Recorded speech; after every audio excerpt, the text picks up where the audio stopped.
Okay, numericals कर रहे थे भाई साहब अपन force and laws of motion पे, ठीक है। Okay, let's A stone of 1 kg is thrown with a velocity of 20 meter per second across the frozen surface of a lake and comes to rest after traveling a distance of 50 meters. What is the force of friction between the stone and the ice? ठीक है, तो आपका भाई साहब यहाँ पे है ice. इस आइस पे आपने एक स्टोन को थ्रो किया, मतलब स्लाइड करा दिया है, ठीक है। इसका मास कितना है भाई साहब? 1 kg, ठीक है। It is thrown with a velocity of 20 metre per second, ठीक है। और ये भाई साहब after travelling a distance of 50 metre, ठीक है, it is coming to rest. ये भाई साहब रेस्ट पे आ गया, ठीक है। It is coming to rest, rest पे आ गया। तो आपका इनिशियल वेलोसिटी कितना है? 20 metre per second. Final velocity बच्चा पार्टी बताओ कितना होगा? जीरो। तो फाइनल वेलोसिटी इज जीरो, ठीक है। कितने देर बाद ये रुका भाई साहब? 50 मीटर, ठीक है। What is the force of friction between the stone and the ice? Force of, क्योंकि देखो इस पूरे टाइम पे इस पे एक फोर्स ऑफ फ्रिक्शन लगता रहेगा ना, ठीक है। तो ये लगता रहेगा जब इसने फाइनली इसको स्टॉप कर दिया। फोर्स ऑफ फ्रिक्शन को आप कैसे निकालोगे? फोर्स होता है क्या? Mass into acceleration. तो फ्रिक्शन के एक्सेलरेशन को निकाल सकते हैं, कैसे निकालेंगे? ठीक है, आपका यहाँ पे वेलोसिटी कितना है? v is equal to u plus a t होता है, ठीक है। फाइनल वेलोसिटी कितनी है? जीरो। u की वैल्यू कितनी है यहाँ पे? 20। a नहीं मालूम, t नहीं मालूम, तो इसको अपन यूज नहीं कर सकते हैं। क्या हम सेकंड वाले इक्वेशन को यूज कर सकते हैं? सॉरी, थर्ड वाले को। V square is equal to u square plus 2as। V square is equal to zero is equal to u square, that is 20 का square plus 2 into a into s. S की value कितनी हो गई? 50, ठीक है। सो ये हो गया zero is equal to 400 plus 50 into 2 100 a, ठीक है। इसको इधर लिया तो ये हो गया minus 400 is equal to 100 a. So therefore a की वैल्यू कितनी हो गई? -4 मीटर पर सेकेंड स्क्वायर। ए की वैल्यू, ये माइनस मतलब समझ में आ रहा है, क्योंकि वेलोसिटी आपके इस डायरेक्शन में है और एक्सेलरेशन आपका इस डायरेक्शन में है। क्योंकि एक्सेलरेशन किससे जनरेट हो रहा है? फोर्स ऑफ फ्रिक्शन से, और फोर्स ऑफ फ्रिक्शन आपका ऑपोजिट डायरेक्शन में है, इसीलिए ये क्या है? डी एक्सेलरेशन है। तो अगर मुझे आपको यहाँ पे पूछा जाए कि फोर्स ऑफ फ्रिक्शन क्या होगा, तो मास कितना है भाई साहब आपका 1 इंटू एक्सेलरेशन कितना है 4, तो ये हो जाएगा आपका 4 न्यूटन का फ्रिक्शनल फोर्स है। तो frictional force is of 4 Newton. Minus क्यों लगाएंगे? माइनस लगाने की जरूरत नहीं है अगर आप सिर्फ फोर्स ऑफ फ्रिक्शन बोल रहे हैं, क्योंकि वैसे भी फोर्स ऑफ फ्रिक्शन हमेशा ऑपोजिट डायरेक्शन में ही एक्ट करेगा। अगर आपको यहाँ पे पूछा जाए कि भाई साहब फोर्स क्या लग रहा है, तब आप माइनस लगाओगे। Force of friction obviously opposite direction में ही होगा ना। whatever is the motion of the body, force of friction is always going to act against that motion, ठीक है। माइनस आप लिख सकते हैं। तो यहाँ पे देखो मास कितना है? 1 kg का मास है, 20 मीटर पर सेकेंड है। फाइनल वेलोसिटी कितनी आ गई है? जीरो। और आपका डिस्टेंस कवर्ड कितना है? 50। तो फोर्स कितना लग रहा है ये पूछा है आपसे। So mass of the stone is 1 kg, initial velocity is 20 metre per second, final velocity 0 metre per second, distance travelled is 50 metres. आपको फोर्स ऑफ फ्रिक्शन यहाँ पे बताना है। F is equal to m into a, तो हमने अपना ये वाला इक्वेशन यूज किया, ठीक है, जिससे हमारा v square is equal to, तो 2s, as की वैल्यू कितनी आ गई देखो यहाँ पे, this is -4। Negative sign shows that it is a retarding force, ठीक है। तो retarding acceleration force is equal to m into a, that gives you how much? -4 newton. Force of friction between the ice and the stone is -4 Newton. The negative sign shows that the force is acting in the opposite direction of motion. ठीक है, क्या ये समझ में आ रहा है? I will give you a sheet today जिसमें 100 सवाल हैं, and I want you to do that, क्योंकि उसमें इनर्शिया के सवाल है, इनर्शिया के कॉन्सेप्ट्स हैं। मैंने आपके साथ कुछ इनर्शिया के कॉन्सेप्ट्स के एग्जांपल्स शेयर किए, बट बहुत सारे और भी इनर्शिया के कॉन्सेप्ट्स हैं, ठीक है, and I want you to diligently do that. उसी तरह आपका भाई साहब ये आगे बढ़ पाएगा, क्योंकि ये एक ऐसा टॉपिक है जो आपके 10th में भी रहने वाला है, 11th में भी और 12th में भी। तो the more basic foundations are clear of this chapter in this standard, the more it will be a easy cakewalk for you in those standards. ठीक है, क्या ये समझ में आ रहा है भाई साहब? ओके, तो यहाँ पे force of friction is between ice and stone, -4 Newton आप लिख सकते हैं, या अगर सिर्फ फोर्स ऑफ फ्रिक्शन लिख रहे हैं तो 4 न्यूटन भी लिख सकते हैं, ठीक है। ये -4 का निकले का मतलब क्या है?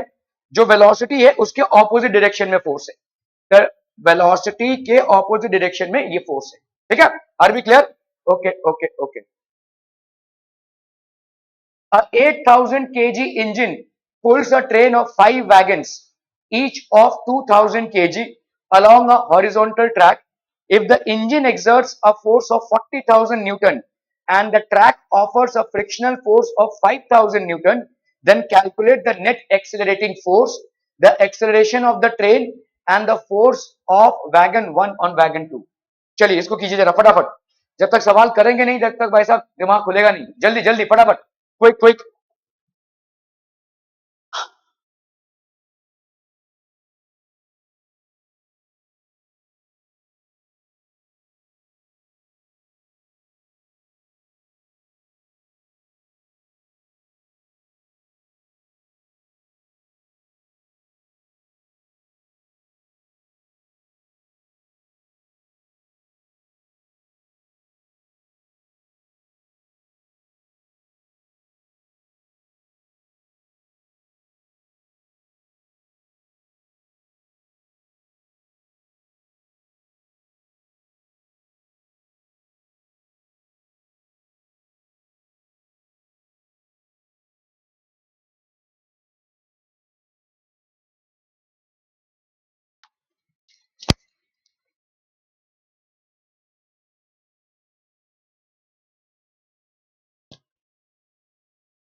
हो गया भाई साहब. Okay so and 8000 kg engine. आपका भाई साहब यहाँ पे इंजन का मास कितना है? 8000 kg. This is 8000 kg. ये इंजन हो गया भाई साहब. ठीक है. Pulls the train of 5 wagons. 1 2 3 4 और ये 5, ठीक है। ये भाई साहब ट्रेन चल रही है, ठीक है। This train is basically pulled up, ठीक है। ये ट्रेन जा रही है भाई साहब, ओके, ट्रैक्स पे जा रही है, ठीक है, ओके। ईच ऑफ 2000 केजी, तो इसका भी भाई साहब आपका कितना है 2000 केजी, इसका भी आपका कितना हो गया 2000 KG, 2000 KG, 2000 KG and 2000 KG, 8000 KG engine pools a train of 5 wagons, ठीक है। ये हो गया आपके 1 2 3 4 5, 5 वैगन्स को इसे खींच रहा है। If the engine exerts a force of, कितना फोर्स एक्सर्ट कर रहा है ये 40,000 Newton and the track offers a frictional force, तो 40,000 न्यूटन का फोर्स इस तरफ लगेगा और फ्रिक्शनल फोर्स किस तरफ लगेगा, इस तरफ, ठीक है। ऑफ हाउ मच 5,000 न्यूटन, ठीक है, 5,000 newton. Then calculate the net accelerating force, तो नेट मतलब कितना नेट लग रहा है, पहले तो आपको नेट फोर्स निकालना पड़ेगा, ठीक है, रिजल्टेंट फोर्स जो होगा। तो नेट फोर्स कितना होगा बोलो, एक इस तरफ का फोर्स और एक इस तरफ का फोर्स, तो नेट फोर्स की वैल्यू कितनी हो जाएगी 40,000 Newton minus 5,000 Newton, that gives you how much 40,000 minus 5, तो ये हो गया आपका 35,000 न्यूटन, है कि नहीं, ठीक है। 35,000 न्यूटन ये हो गया आपका नेट फोर्स। तो नेट एक्सेलरेशन कितना हो जाएगा, नेट एक्सेलरेशन यही पूछा है ना, नेट एक्सेलरेशन भाई साहब आपका F इज इक्वल टू क्या होता है m इंटू ए, तो ए क्या हो जाएगा F बाई एम, है ना। तो F बाई एम भाई साहब कर लो, यहाँ पे F की वैल्यू कितनी है, यहाँ पे F की वैल्यू है 35,000 और M की वैल्यू कितनी हो जाएगी, M की वैल्यू 1 2 3 4 5 भाई साहब, टोटल मास कितना होगा देखो 8, नहीं ये भी होगा ना भाई, इसका मास खींचा जाएगा, इंजन इसको भी इसका भी तो मास है ना, इसको कौन इसको तो मैजिक से कोई नहीं खींच रहा ना, यही फोर्स इस पे भी यूज होगा। तो 8 और ये 10, तो कितना हो गया 18, 18 88,000 KG, so this will B how much 18,000 KG, ठीक है। So this will be the acceleration.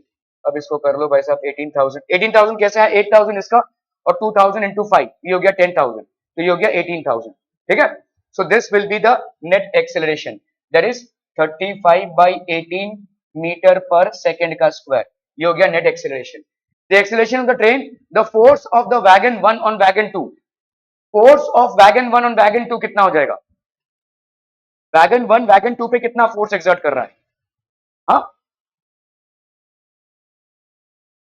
Wagon 1 wagon 2 पे कितना फोर्स एक्सर्ट करेगा 40,000, नहीं नहीं नहीं नहीं, देखो यहाँ पे आपका ये ट्रेन जा रहा है, इसका मास कितना है 8,000 केजी है, बाकी का मास कितना है 2,000 केजी है, ठीक है, मास ऑफ ईच। तो फोर्स कितना हो गया भाई साहब, फोर्स ऑफ फ्रिक्शन इज 5,000, ठीक है, ओके। चलिए भाई साहब इस ट्रेन को अपन पुल कर रहे हैं, गिवन मास ऑफ इंजन कितना दिया हुआ है 8,000 KG, mass of each wagon कितना दिया हुआ है 2,000 केजी, तो force exerted by the engine 4,000, frictional force कितना है 5,000, तो नेट एक्सीलरेटिंग फोर्स कितना हो जाएगा, ठीक है। तो आपका नेट एक्सीलरेटिंग फोर्स हो गया force exerted by the engine minus force exerted by the tracks, ठीक है। तो यहाँ पे हो जाएगा आपका 35,000। एक्सेलरेशन ऑफ द ट्रेन कितना हो जाएगा, ठीक है, ये हो गया आपका भाई साहब कितना एक्सेलरेशन 35,000 बाई 18,000, क्या ये कैलकुलेशन समझ में आ रहा है, ठीक है। इसमें आपका 18,000 कैसे आया, टोटल मास इंजन का मास 8,000 और बाकी 5 का 2-2 हजार करके, तो 5 इंटू 2 दैट इज 10,000, तो 18,000 हो गया। अभी हमारा एक्सेलरेशन क्या होता है, force upon mass, resultant force upon mass, तो ये हो गया 35/18, ठीक है। सो ये 1.94 जो भी है, ठीक है। Now what is the last question, force of wagon 1 on wagon 2, तो mass of 4 wagons behind wagon 1, ठीक है, इनटू द एक्सेलरेशन, वैसा फोर्स क्या होगा देखो, यहाँ पे 1 2 3 4 और ये 5 है ना, इनका मास कितना हो जाएगा,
डन हो गया भाई साहब. A force of 5 Newton gives a mass m1 an acceleration of 10 meter per second square and a mass m2 an acceleration of 20 meter per second square. What acceleration would it give if both the masses were tied together? देखो एक force है कितने का, 5 Newton का, ठीक है, और मास यहाँ पे कितना है, m1, एक्सेलरेशन कितना आ रहा है, 10 मीटर पर सेकेंड स्क्वायर. क्या इससे मास m1 की वैल्यू फाइंड कर सकते हो? बिल्कुल कर सकते हो. F इज इक्वल टू क्या होता है, m इंटू ए. तो F की जगह पे लिखो 5, m की जगह पे लिखो m1 और a की जगह पे लिखो 10. ठीक है, तो तुम्हारा m1 का वैल्यू कितना हो जाएगा, 5/10 दैट इज 0.5 kg. ये हो गया तुम्हारा m1 का value. Are we getting this बच्चा party, are we getting this, clear है, आर वी क्लियर? चलिए इस तरह से m2 की वैल्यू फाइंड कीजिए.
ठीक है, ये हो गया भाई साहब आपका. Okay, F is equal to m into a. अभी दूसरा वाला भाई साहब क्या हो जाएगा, F is equal to m into a. ठीक है, तो ये हो गया आपका m2, m2 into m2 into 20. यहाँ पे F की वैल्यू कितनी है भाई साहब, a force of 5 Newton gives this and acceleration of, तो आपका ये 5 है. m2 की वैल्यू क्या हो जाएगी, 5/20. तो ये हो गया कितना बोलो, 5 1 5, 1/4 है ना, 1/4 दैट इज हाउ मच, 0.25. कर लोगे इसको तो 0.25 kg आ जाएगा. ये हो गया m2 की वैल्यू. ठीक है, क्लियर है, 0.25 आ जाएगा, 1/4. क्या हुआ, दोनों का ही है ना. A force of 5 Newton gives a mass m1 an acceleration of 10 and a mass m2 an acceleration. तो 5 न्यूटन इस पे भी लग रहा है ना, 5 न्यूटन का फोर्स m2 मास पे इतना कर रहा है, तो m2 का मास कितना आ गया, 0.25. Now what acceleration would it give both the masses were tied together?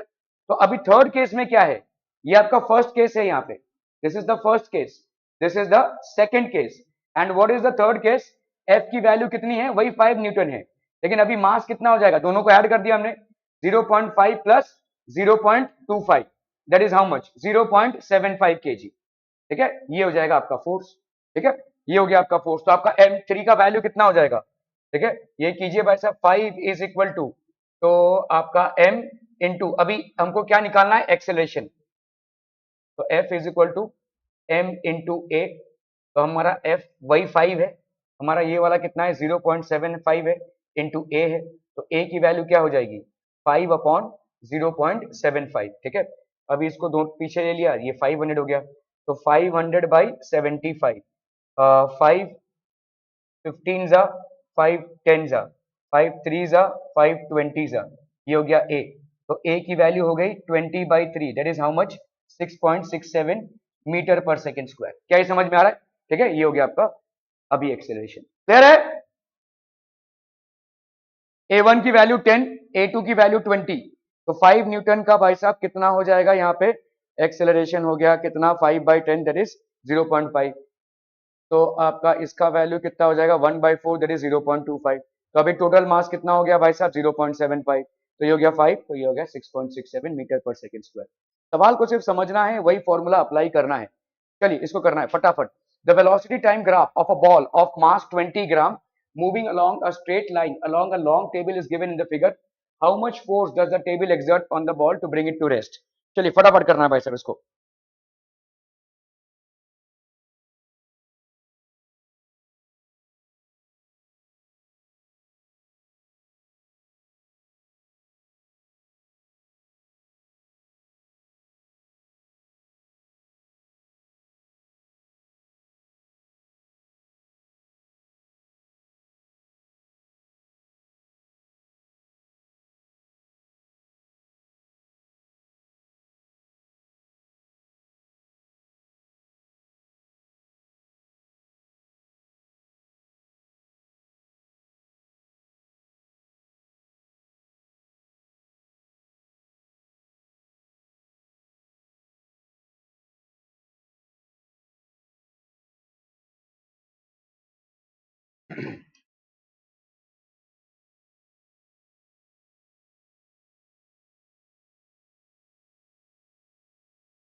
The velocity time graph of a ball of mass 20 gram moving along a straight line along a long table is how much force does the table exert on the ball to bring. अभी देखो यहाँ पे initial velocity कितनी है देख रहा है भाई साहब, ये कितना है 20. Initial velocity is 20 metre per second. यहाँ पे देखो यूनिट दिया सेंटीमीटर है, सॉरी यहाँ पे यूनिट में आपका क्या है भाई साहब, सेंटीमीटर है, सेंटीमीटर पर सेकेंड. इसको भाई साहब मीटर पर सेकेंड करना है तो क्या करोगे, 20/100 मीटर पर सेकेंड है कि नहीं. ये कैंसिल तो ये आपका कितना आ गया 0.2 मीटर पर सेकेंड. क्या इनिशियल वेलोसिटी. ठीक है. फाइनल वेलोसिटी क्या है भाई साहब, जीरो है ना भाई साहब. ये क्या हो गया, जीरो हो गया ना भाई साहब, जीरो. ठीक है. तो final velocity is how much, 0 metre per second. इसको सेंटीमीटर लिखो या मीटर लिखो, एक ही बात होगी. टाइम कितना लगा इसमें, how much is the time, 10 seconds. ठीक है. तो टाइम टेकन इज 10 सेकेंड्स. अभी एक्सेलेरेशन निकालना है. ठीक है. वही फोर्स लगा इसको रेस्ट पे लाने के लिए. ठीक है. चलिए एक्सेलेरेशन निकालते हैं. तो v is equal to u plus a t. v की वैल्यू 0, u की वैल्यू कितनी है बच्चा बाड़ी, 0.2 plus a into t that is 10. तो ये हो गया आपका कितना, 10a is equal to minus 0.2. So therefore a की वैल्यू कितनी हो जाएगी, 0.2 upon 10 that is how much, 0.02. a की वैल्यू हो गई भाई साहब 0.02 minus 0.02 metre per second square. ठीक है. क्लियर है. How much force does the table exert on the ball to bring it to rest. तो कितना फोर्स लग रहा होगा इस पे, F is equal to mass into acceleration. Mass की वैल्यू यहाँ पे कितनी हो गई, 20 ग्राम है. ठीक है. तो 20 ग्राम को अगर यहाँ डाइन में रहेगा आंसर, खैर छोड़ो. यहाँ पे 20 ग्राम को हम 20 इंटू 10⁻³ kg लिख सकते हैं, इंटू ये 0.02 हो गया मीटर पर सेकेंड स्क्वायर. ठीक है. ये हो जाएगा आपका total force that is applied है. यहाँ पे डाइन में रहेगा मेरे ख्याल से आंसर. इनिशियल वेलोसिटी आपका हाँ डाइन में रहेगा ये. ठीक है. तो फोर्स ऑफ फ्रिक्शन कितना हो जाएगा, मास ऑफ द बॉल 20 ग्राम, अच्छा चलिए किया है 0.02 kg. आपका 0.2 final velocity is 0 metre per second. Time taken तो आपका यहाँ पे F क्या हो गया, m इंटू ए. ठीक है. तो A की वैल्यू कितनी हो गई भाई साहब, A की वैल्यू हो गई 0.02 मीटर पर सेकेंड स्क्वायर. ठीक है. F की वैल्यू कितनी हो जाएगी, m into a that is 0.02 into minus 0.02 that is minus 0.004. तो फोर्स एक्सर्टेड इज 0.004. ठीक है, newton. The negative sign shows that friction force is exerted by the table. ठीक है. समझ में आ रहा है ये. Okay okay okay. चलिए इसको करना है भाई साहब फटाफट. A motor car is moving with a velocity of 108 kilometers per hour and it takes 4 seconds to stop after the brakes are applied. Calculate the force exerted by the brakes on the motor car if its mass along with the passengers is 1000 kg.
A motor car is moving with a velocity of 108 kilometre per hour and it takes 4 seconds to stop after the brakes are applied.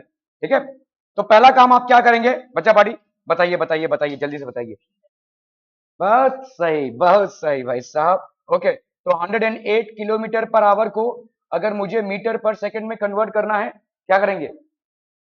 5/18 से multiply करेंगे। Okay चलिए, 100/108 5/18 metre पर second कितना आ रहा है? ये 13 आ रहा है, ये 6 आ रहा है, तो ये हो गया आपका 30 मीटर पर सेकंड। ठीक है, तो ये आपका क्या हो जाएगा भाई साहब? इनिशियल वेलोसिटी है ना। इनिशियल वेलोसिटी कितना हो गया? 30 मीटर पर सेकंड। ठीक है, and it takes 4 seconds to stop, मतलब टाइम की वैल्यू कितनी हो गई भाई साहब? 4 seconds to stop. Final velocity madam कितना हो जाएगा? 0, क्योंकि स्टॉप हो गया है भाई साहब। ठीक है, it takes 4 seconds to stop, तो फाइनल वेलोसिटी कितना हो गया? 0। ठीक है, calculate the force exerted by the brakes, तो आपको बेसिकली फोर्स कैलकुलेट करना है। क्या क्या चाहिए आपको? फोर्स के लिए क्या है आपका? मास इंटू एक्सेलरेशन होता है। क्या यहाँ पे मास दिया हुआ है? मास दिया हुआ है भाई साहब। ठीक है, तो 1000 kg ऑलरेडी दिया हुआ है। आपको क्या चाहिए यहाँ पे? एक्सेलरेशन। एक्सेलरेशन आपका यहां से निकलेगा, कौन से फॉर्मूले से निकलेगा? v is equal to u plus a t. V की वैल्यू डालो 0, u की वैल्यू कितनी हो गई? 30, a की वैल्यू नहीं मालूम, t की वैल्यू 4। ठीक है, तो इस 30 को आप इधर लाएंगे तो ये हो गया -30 is equal to 4a। So therefore a की वैल्यू -30/4। क्या ये समझ में आ रहा है?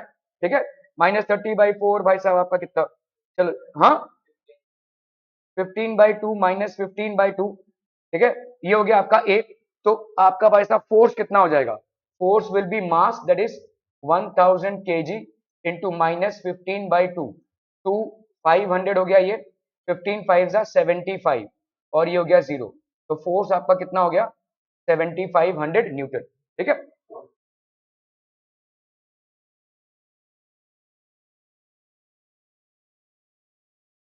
करना है करो, लेकिन यहाँ पे force exerted by the brakes है, तो ब्रेक्स का फोर्स हमेशा नेगेटिव ही होता है।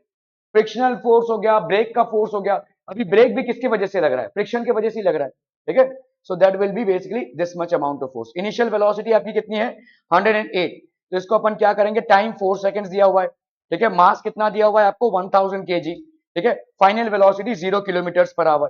फोर्स आपसे पूछा है, तो अगर यू देखेंगे हम, तो यू को हमने कन्वर्ट कर लिया किसमें भाई साहब? 30 मीटर पर सेकंड।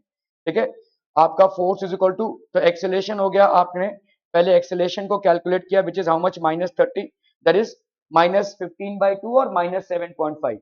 इसको अपन मल्टीप्लाई करेंगे फोर्स से, so that is -7500 Newton. So whenever you are actually talking about a force that is against the motion, the force will generally be negative। ठीक है, आपका फोर्स जनरली नेगेटिव आएगा, retarding force बोल सकते हैं। Negative sign indicates that it is a retarding force. A bullet of mass 10 gram traveling horizontally, ठीक है, a bullet of mass 10 gram traveling horizontally with a velocity of 150 metre per second. तो भाई साहब मास क्या दिया हुआ है यहाँ पे? 10 ग्राम। इसको पहले तो कन्वर्ट कर लो किसमें? केजी में, तो ये हो जाएगा 10/1000। ठीक है, केजी, तो that will B how much? ये और ये कैंसिल, तो 1/100 इज 0.01 केजी। ये हो गया मास विद अ वेलोसिटी। इसकी वेलोसिटी कितनी है? 150 metre per second. 150 metre per second strikes a stationary wooden block and comes to rest. T की वैल्यू कितनी है? 0.03 सेकेंड्स। रेस्ट पे आ रहा है, तो वी की वैल्यू कितनी हो जाएगी? Final velocity 0, final velocity will B obviously 0। ठीक है, calculate the distance of penetration of the bullet into the block. मतलब भाई साहब वो कितना इस ब्लॉक के अंदर गया? ये गया अंदर भाई साहब, कितना अंदर गया ये बुलेट? यहाँ पे जाकर ये रुक रहा है। ठीक है, ओके, तो जब उसने एंटर किया तब उसकी वेलोसिटी कितनी थी? 150 मीटर पर सेकेंड, और जब वो रुका तो उसकी वेलोसिटी कितनी हुई? 0, है ना। तो कितना डिस्टेंस उसने ट्रेवल किया? तो अभी आप अगर ये वाला इक्वेशन देखें, v square is equal to u square plus 2as। ठीक है, तो यहाँ पे आपको डिस्टेंस भी नहीं मालूम है भाई साहब, एक्सेलरेशन भी नहीं मालूम है, ये नहीं यूज कर सकते। ठीक है, v is equal to u plus a t. तो यहाँ पे आपको a नहीं मालूम है, बाकी v मालूम है, u मालूम है और t भी मालूम है, t आपको दिया हुआ है। तो यहाँ से आप a को पहले निकाल लीजिए। ठीक है, तो एक्सेलरेशन कितना हो जाएगा? v minus you by T. क्या ये समझ में आ रहा है? इसको इधर लिया। ठीक है, तो v की वैल्यू कितनी है? 0 माइनस 150 अपॉन बच्चा पार्टी t कितना हुआ? 0.03। 0.03. So this will be how much? Minus 150 upon 0.03. तो अगर आपने भाई साहब ये दो जीरो इधर आ गया, 3 5 1 2 3, तो एक्सेलेरेशन की वैल्यू कितनी हो गई? -5000 metre per second square, -5000 metre per second square, ये हो गया आपका एक्सेलरेशन, रिटार्डेशन बोल सकते हैं आप इसको, ठीक है। ओके, तो calculate the distance of penetration, तो डिस्टेंस ऑफ पेनिट्रेशन अब इससे निकाल लो, तो v square is equal to u square plus 2as, ठीक है। वी स्क्वायर की वैल्यू कितनी है? 0, is equal to u square कितना हो गया? 150 का स्क्वायर प्लस 2 इंटू ए कितना हो गया आपका, बोलो? -5000, और ये s, ठीक है। तो 150 का स्क्वायर हो गया 22500, ठीक है। और ये हो गया आपका कितना, बोलो? 5 2 10, 5 2 10, और ये हो गया 1 2 3, ये हो गया s, ठीक है। तो s की वैल्यू कितनी हो जाएगी? इसको इधर लिया तो ये हो गया -22500 -1234, तो s की वैल्यू कितनी हो गई? -22500 अपॉन -1234, ये कैंसिल, ये कैंसिल, ये कैंसिल, ये कैंसिल, ठीक है। ये और ये भी कैंसिल, ये दोनों कैंसिल, तो s की वैल्यू कितनी हो गई? 2.25 मीटर्स, s की वैल्यू हो गई 2.25 metres. Are we clear on this one people? हम समझ में आ रहा है ये? s की वैल्यू 2.25 मीटर्स, मतलब इतना उसने ट्रैवल किया, ठीक है। Okay, now calculate the magnitude of the force, force कितना हो जाएगा भाई साहब? फोर्स आपका जो नेगेटिव एक्सेलरेशन है, ओ भाई साहब नेगेटिव एक्सेलरेशन कितना आया था हमारा? इतना ना। Force is equal to mass, mass of the bullet is how much? 0.01 kg into कौन सा एक्सेलरेशन भाई साहब? 5000, ठीक है, मीटर पर सेकेंड स्क्वायर। तो ये हो गया आपका कितना? 5 1 2 3 1 2 3 1 2 1 2 50, -50 न्यूटन का फोर्स लगा इस पे, ठीक है। -50 न्यूटन का फोर्स आपके ब्लॉक ने इस पे डाला हुआ है। क्या ये समझ में आ रहा है? Are we clear on this? तो मास कितना हो गया? 10 ग्राम। वेलोसिटी कितनी हो गई? 150 मीटर पर सेकेंड, ठीक है। इसको अगर आपने भाई साहब किया तो यहाँ पे आपका कितना हो गया? Force, force will be equal to mass is equal to 10 gram is equal to 0 point, initial velocity इतनी हो गई, final velocity 0, time taken is equal to 0.03, distance travelled कितना हो जाएगा भाई साहब? Force exerted, v is equal to u plus at, तो f is equal to ma, v is equal to u plus at, that is 0.03a। ये हो गया भाई साहब आपका कितना? This will be 5000 metre per second square, -5000, ठीक है। Okay, v square is equal to u square plus 2as, तो ये हो गया 0, तो यहाँ पे हो गया आपका this will be 9/4, that is 2.10, तो आपका f is equal to m into a, 0.05, तो ये हो गया आपका -50 न्यूटन का फोर्स। क्या ये समझ में आ रहा है? Are we clear? Okay okay okay,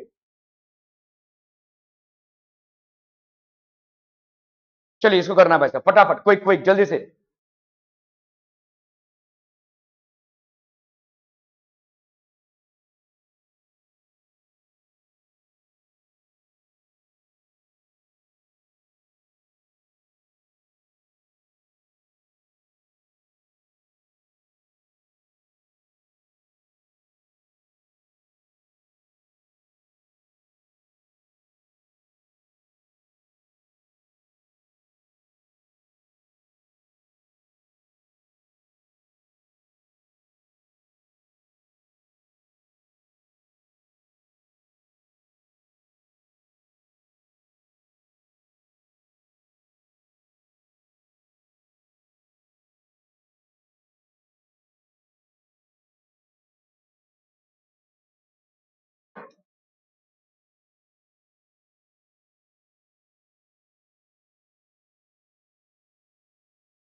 done done.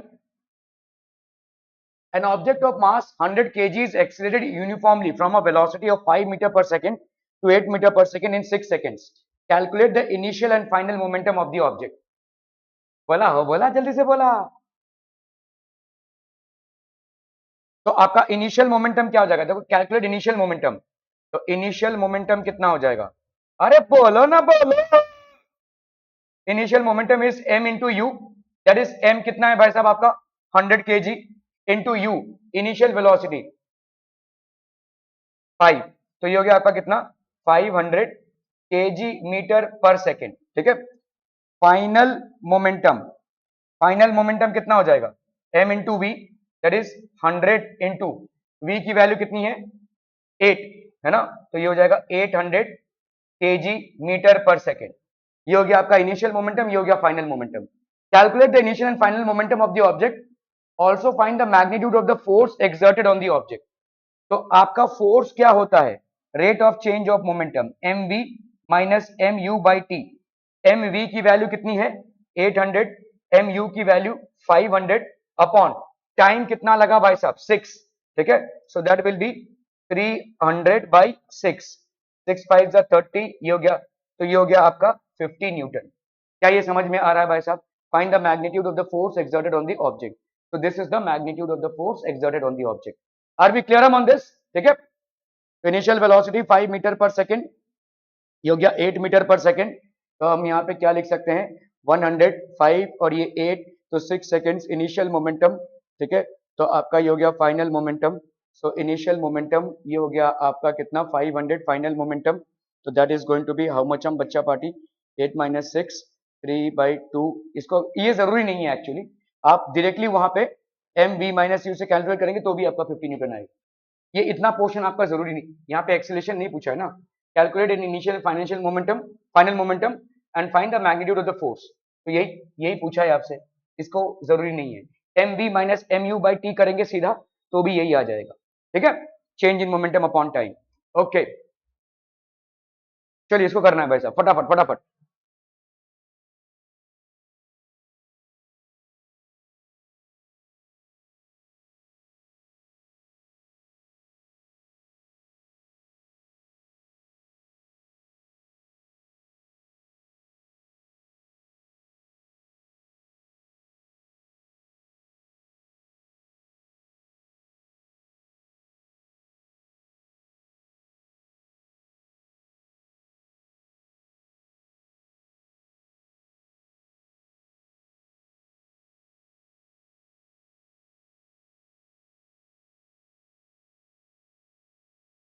A hockey ball of mass 200 gram traveling at 10 meter per second is struck by a hockey stick so as to return it along its original path with a velocity at 5 meter per second. ठीक है. एक hockey ball है जिसका भाई साहब कितना mass है? m is equal to 200 grams. तो ये हो जाएगा आपका 200 बाई 1000 kg है ना. Cancel cancel cancel cancel. तो ये हो गया आपका 1/5 kg. 1/5 kg मतलब 0.2 kg. ठीक है. क्लियर है? समझ में आ रहा है? 2/10 को 0.2 struck by a hockey stick so as to return it along its original path with a velocity. तो इसका भाई साहब struck by a hockey stick so as to return it along its original path. तो पहले इस path पे था. इस पाथ पे ये गया कितने से भाई साहब? 5 मीटर पर सेकेंड. ठीक है. फाइनल वेलोसिटी इसकी हो गई भाई साहब कितनी? 5 metre per second. Calculate the change in momentum occurred in the motion of the hockey ball the force applied. अच्छा ट्रैवलिंग. अच्छा ये 10 मीटर पर सेकंड का ट्रैवलिंग था. ये हॉकी स्टिक से आपने मारा इसको तो ये 5 मीटर पर सेकंड से इधर गया. ठीक है. तो आपका भाई साहब इनिशियल तो फाइनल आपका चेंज इन मोमेंटम कितना हो गया? तो आपको यहाँ पे पूछा है calculate the change of momentum. तो m v minus m u. ये हो गया आपका change in momentum. Change in momentum is equal to m v minus m u. That is m into v. ठीक है. M into v minus m into u. तो m मतलब आपका कितना हो गया यहाँ पे? 0.2 इंटू 5 माइनस यहाँ पे m यहाँ पे 0.2 इंटू 0.2 इंटू 10. सो ये हो गया 2 5 10. 1 minus 2 that is minus 1 kg metre per second. ये हो गया भाई साहब चेंज इन मोमेंटम. ठीक है. -1 kg metre per second. Calculate change in momentum occurred force applied by the hockey stick, तो फोर्स अप्लाइड कितना हो जाएगा? Force is equal to change in momentum, that is -1 upon time taken for the change.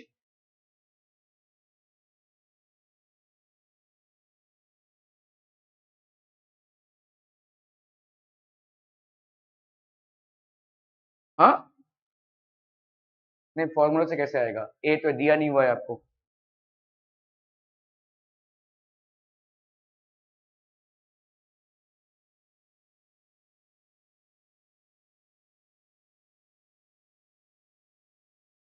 यहाँ पे गड़बड़ है भाई साहब. m की वैल्यू है 200 kg which can be detain as 0.2. v की वैल्यू है -5. चेंज ऑफ मोमेंटम हो गया -3. ठीक है, the negative sign indicates okay change in momentum. Change of momentum is 3 kg. बस इतना ही है. यहाँ पे फोर्स कैलकुलेट नहीं कर पाएंगे अपन, सिर्फ चेंज इन मोमेंटम को ही कैलकुलेट कर पाएंगे. 3 kg metre per second. We can not calculate force in this problem. ठीक है, चलिए भाई साहब इसको करना है. How much momentum will a dumbbell of mass 10 kg transfer to the floor if it falls from a height of 80 centimeter? कितना momentum ये ट्रांसफर करेगा? तो ये एक डंबल है. ठीक है, ये एक डंबल है. कितना है भाई साहब आपका? 10 kg का डंबल है. Falls from a height of 80 centimetre. 80 centimetre से ये फॉल हो रहा है. डाउनवर्ड एक्सेलेरेशन भाई साहब कितना है?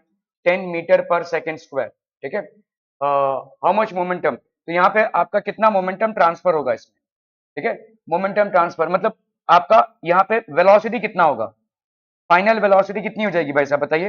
v is equal to u plus a t. अभी फ्री फॉल है तो u की वैल्यू 0 और a की वैल्यू क्या हो जाएगी? g into t. तो final velocity will be equal to v is equal to g into t. g की वैल्यू कितनी है? 10. अरे यार ये तो t तो नहीं मालूम. चलिए यहाँ पे आपको ये वाला लेना पड़ेगा. v square is equal to u square plus 2as. Free fall है तो u की वैल्यू कितनी हो जाएगी? 0. v की वैल्यू नहीं मालूम, v स्क्वायर है प्लस 2gs. तो v स्क्वायर की वैल्यू कितनी हो गई? 2gs. तो this will B 2 into 10 into s की वैल्यू कितनी हो जाएगी? यहाँ पे 80 सेंटीमीटर को अपन 80 बाई 100 लिख सकते हैं. ये कैंसिल हो गया. 2 4 जा 8, 2 5 जा 10. तो 4 अपॉन 5. 5 2 जा 10, 2 2 जा 4, 4 4 जा 16. v स्क्वायर की वैल्यू 16 आ गई तो v की वैल्यू क्या हो जाएगी? Under root of 16 that is 4. v की वैल्यू हो गई भाई साहब 4. ठीक है, तो मोमेंटम कितना ट्रांसफर होगा? Momentum transfer will be m into v. That is m की वैल्यू यहाँ पे कितनी है? 10 और v की वैल्यू 4. तो ये हो गया आपका कितना? 40 kg मीटर पर सेकेंड. तो momentum transfer will be 40 kg metre per second. क्या ये समझ में आ रहा है भाई साहब? Are we clear on this one?